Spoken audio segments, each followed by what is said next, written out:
Welcome to In Your Neighborhood. I'm Jennifer Wakeman. Today we are at Colonel Ricketts Hard Cider Winery in Benton, and we are going to go inside and find out how they turn perfectly good apples into really good hard cider. Let's check it out.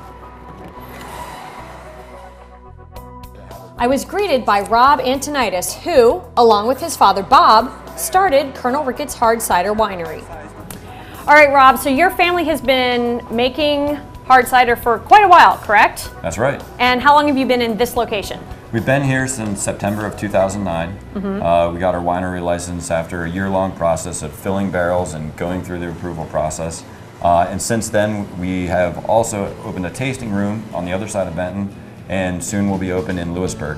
Terrific. Yep. So you can show us how the crate full of apples goes from that to a bottle of hard cider, right? Let's go check it out. Awesome. Making hard cider is a family tradition spanning 3 generations. Numerous people around here put a barrel of hard cider up. So my father-in-law did it forever, so he got me started doing it, and it turned into 2 barrels and 3 barrels. The purchase of this cider press 8 years ago changed everything. And we did just sweet cider for 2 or 3 years, and people just, it's not pasteurized, no additives, no preservatives. People coming from all over. I mean, it turned into a full-time thing in the fall for us. And I always had in the back of my mind, I could fill a lot of barrels now with this cider press. So, I figured there was no reason in the world that we couldn't sell it. So I said, let's get a winery permit, and that was it. So let's follow the apple through the cider making process. It takes a lot of apples to fill a barrel, 15 bushels to be exact, and all of them come from local orchards. 10 minutes down the road is a place called Shellhammer's Orchard, and we get most of our apples from them. And for the first 2 years, that was the only place that we got apples from. Because of the weather that we've been having in the winters and in the late fall, that's made it very cold, and we pressed during the late fall into the winter. We've needed to get more apples. We had to go longer, so we went down to Snyder County to apple orchards and picked up some apples from them. They've also used apples from trees owned by family and friends. Making quality cider requires quality apples. We're fussy about what we use for cider apples, and a lot of people aren't that make cider. We don't use any drops, nothing that's been on the ground. They're all picked apples. They're all pretty darn nice for juice apples. Crates of apples are brought in on a pallet, and the first order of business is to thoroughly wash and scrub the apples. As they come out of the washer, apples fall into a conveyor belt that carries them up to the grinder. You can hear the grinder running in the background as bushels of apples are turned into applesauce. From the grinder, it's straight into the press, and I'll let Rob take it from here. Right now, the apples are coming out as applesauce after they went through the grinder, and my dad here is just filling them through a food tube so that he can wrap the burlap bag, that's burlap and Kevlar, tightly around the applesauce, stack another tray on top of it, and once we have a whole tray just like that, we slide it to the left, and you'll see a press currently making juice. Once the rack is full, all of the trays are loaded into the press, where they are subjected to 2,300 pounds per square inch of pressure to remove all of the juice from the applesauce. The juice comes out the side, runs down the plastic trays, and goes down into the stainless steel catch below it, and the stainless steel catch feeds into a pump that sends it right into our barrels. You can see how much juice is pressed out by comparing the 7 trays in the foreground to those still in the press. Pumice is the crushed pulp that remains after pressing. Local hunters and pig farmers are big fans of the pumice, so ultimately there is no waste as the entire apple is used.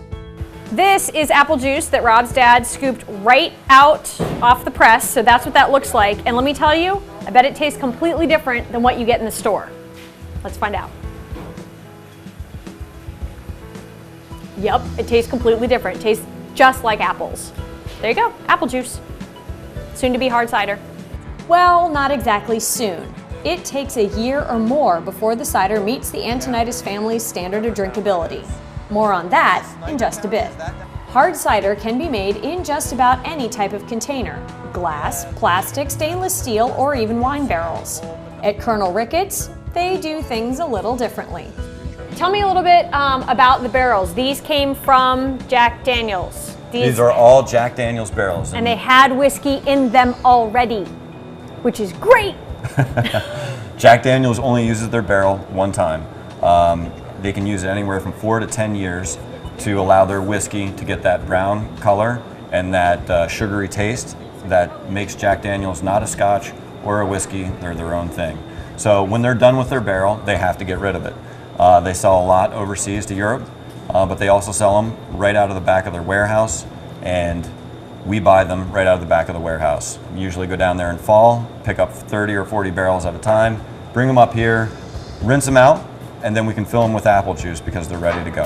More than anything else, the barrel is what gives Colonel Ricketts hard cider its unique taste.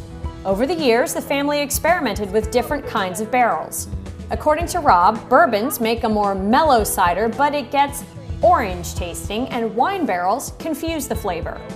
His grandfather settled on this barrel because he liked the clear, clean apple taste that you get from Jack Daniels. The juice pressed from 15 bushels of apples will fill one of these barrels. Jennifer, you should smell it coming out of here. It smells like Jack Daniels coming out of the barrel.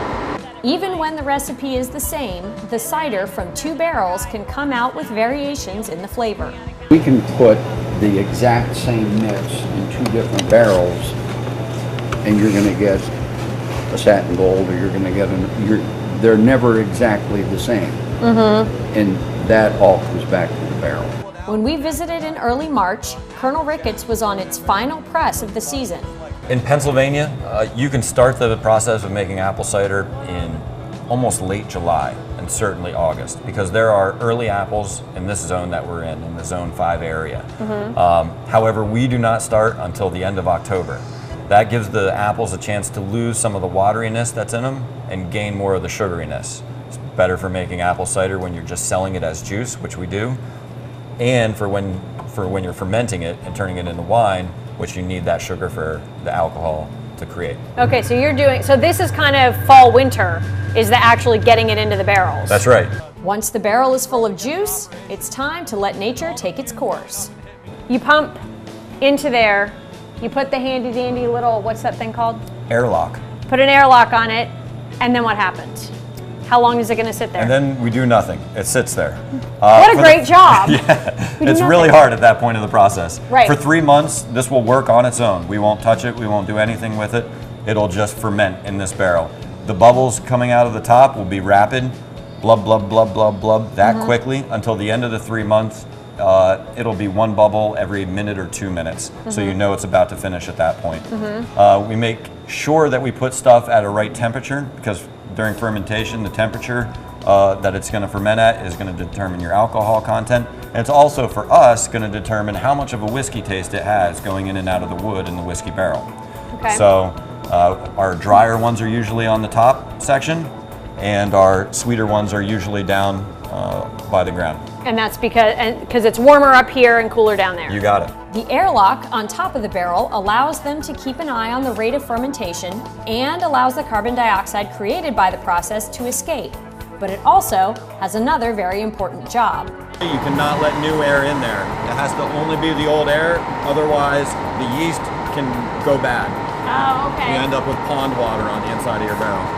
Ew. Have you had that happen? Yes, we have. Once fermentation is complete, the waiting game begins. At the end of 3 months, our job gets a lot harder. We still do nothing. Okay, awesome. For another 7 to 10 months, these will stay in the barrel and we won't even taste them. Once we're beginning to think that this barrel might be ready to taste, we'll take a wine thief out of the top, taste what's in there, and determine if it's the right taste that we're looking for that particular type. It might be all Fuji apples in this barrel, and the wine might be dry. Well, we don't want the Fuji to be dry, so we'll wait until it settles more of the liquid evaporates, and it keeps more of a sugary taste.